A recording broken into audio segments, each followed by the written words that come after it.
Inquiry Chairperson, Deputy Chief Justice Raymond Zondo, says President Cyril Ramaphosa's affidavit on his relations with individuals suspected to have links with state capture will be made public, in fact, has been made public.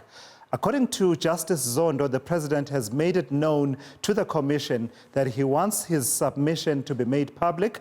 President Ramaphosa is also said to have indicated that he is available to appear before the Commission. Justice Zondo says he agrees with the President that other leaders should also be requested to appear at the Commission. Well, Zondo has requested President Ramaphosa to make an appearance at the state capture inquiry to explain what they did as the ruling party, that is the ANC. He believes it should not only be former President Jacob Zuma who appears at the commission. Some months back, I informed President Ramaphosa that I believed that the work of this commission could not be said to be properly completed if this commission did not hear evidence from those who may have been part of the leadership in government over the years, to which some of the matters that the Commission is investigating have been mentioned, where matters have been mentioned relating to state capture and other issues that the Commission is investigating, and that it would be important that at least some of the people who were in leadership should come before the Commission and give evidence about when they may have realized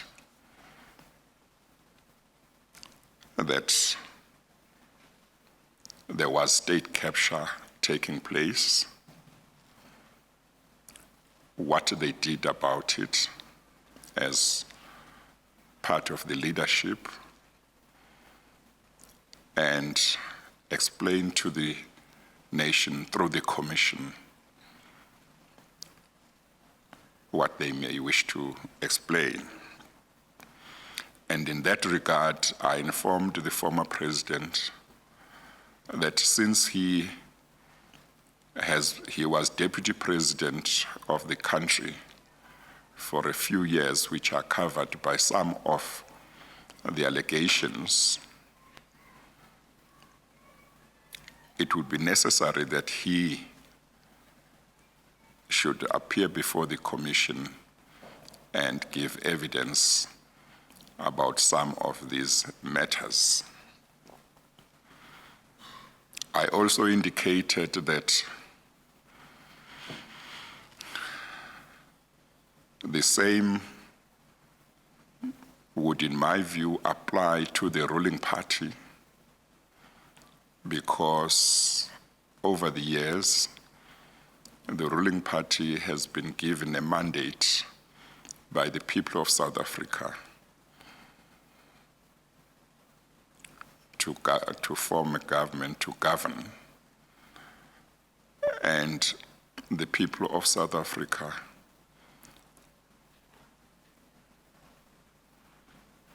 may be asking questions as to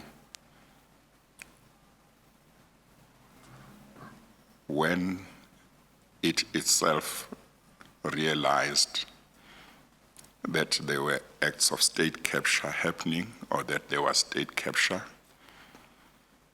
and what it did to stop state capture.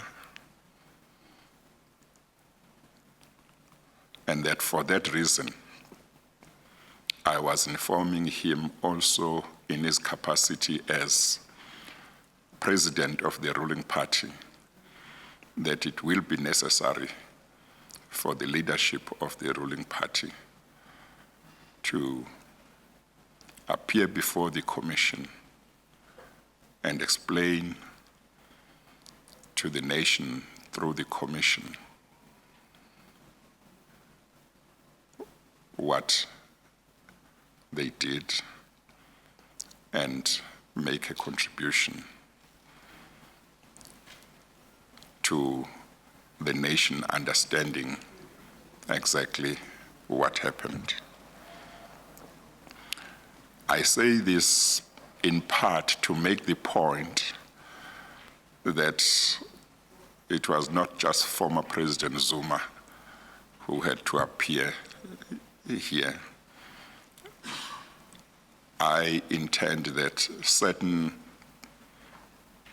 leaders who are important in the country or who have had important roles to play in the country should appear before the commission and give evidence about various matters.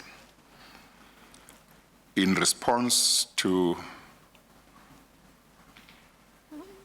all this, President Ramaphosa indicated that he fully agreed with me that it was necessary that leaders in government and in the ruling party should come before the commission, appear, and make their input and say what they know, explain what they need to explain, and he embraced the idea. He gave me an undertaking that if and when I say he should come to the commission to give evidence, he will come.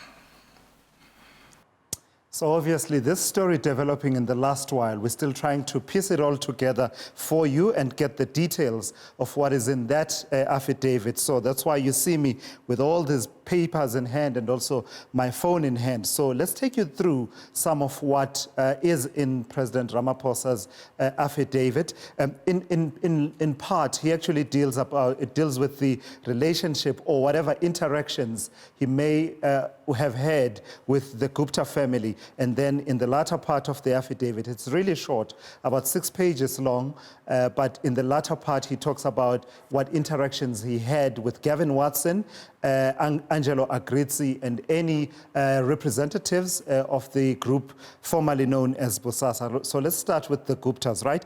On page 2, the president writing, the first time I met them, being the Guptas, was at a media briefing held by ANC officials. He says that media briefing had taken place after the 53rd conference of the ANC. You'll remember, of course, that was held in Bloemfontein in 2012. He says it must have been on or about the 21st of December 2012. And he says that was the newly elected leadership of the ANC meeting and basically were presenting the resolutions at a conference at a breakfast, media breakfast briefing that was broadcast by the SABC. And then he says, I'm not able to say which one of the brothers I met at the time, as I did not get to know their individual names. He goes on then to list another occasion when he interacted with the Gupta family and says, as far as I can recall, the second time I met the brothers was at a similar event, being a media briefing, after the 2014 national elections, so a media breakfast situation. If you remember, there were a number of those that were being held. So that's the Guptas, and basically President Ramaphosa downplaying any reactions he may have, any interactions rather, he may have had with the Gupta family, saying, my interactions with the Gupta brothers were at events where nothing of consequence was discussed. And going on to say, I never engaged with them beyond basic greetings, pleasantries, and common courtesy.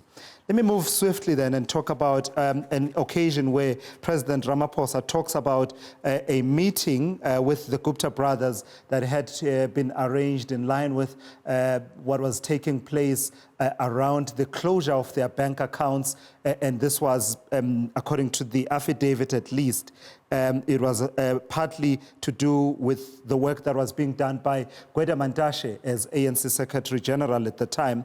President Ramaphosa says, one of the issues that I raised at that meeting was the landing of the 747 jumbo jet at the Waterkloof Air Force Base in 2013. I stated that they had, through their actions, placed the former president, that is former President Jacob Zuma, in an invidious position. Tony Gupta's reaction was that permission for the plane to land had been obtained and given by the Indian High Commissioner. That is what President Ramaphosa records about that particular occasion when the issue of the closure of the bank accounts of the Guptas was being discussed. And then it goes on to say, I have been advised this now to do with Bosasa and Angelo Agrizzi and people such as Gavin Watson. I have been advised that Mr. Angelo Agrizzi worked for Grantham Catering, a subsidiary of Molope Group, and basically going on to give his background working with the Molope Group, that is President Ramaphosa working with that particular group, and therefore giving that particular background. But what's also of interest is what he has to say on page 4 of the affidavit about his interactions with Gavin Watson. He says, I am advised that Mr. Gavin Watson and Mr. Trevor Matenjwa attended one of the back-to-school parties organized by the Adopt a School Foundation and hosted by myself as a fundraising event. They were guests of Dahao Technology, which is a Chinese company that provides video surveillance, and basically the president going to explain his interaction with that particular company, that Chinese company. And then he goes on to talk about, on page 5, he says, I have been informed that both Mr. Watson and Mr. Matenjwa attended the wedding of my son, Andile, on the 4th of August, 2018 in Uganda. Over 1,000 people attended this event, including between 150 and 200 guests who flew from South Africa for the occasion.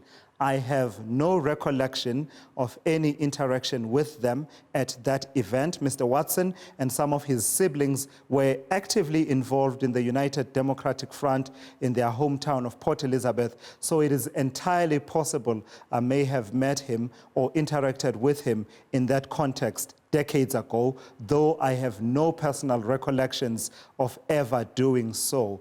And so he then goes on to talk about an occasion in 2016 when he visited a call center and basically saying that I remember interacting with ANC volunteers and party officials, but may well have also interacted with Bosasa employees that were present at the premises at the time. I had no knowledge at the time of the source of funding for this center, as these matters were the purview of the elections team. So we're getting a bit of a detail there that I don't believe was in the public spotlight, unless I had missed it, about a call center around the 2016 local government elections that may have been supported financially by Bosasa. So that is the president's affidavit, the latest news to come from the Zondo Commission of Inquiry.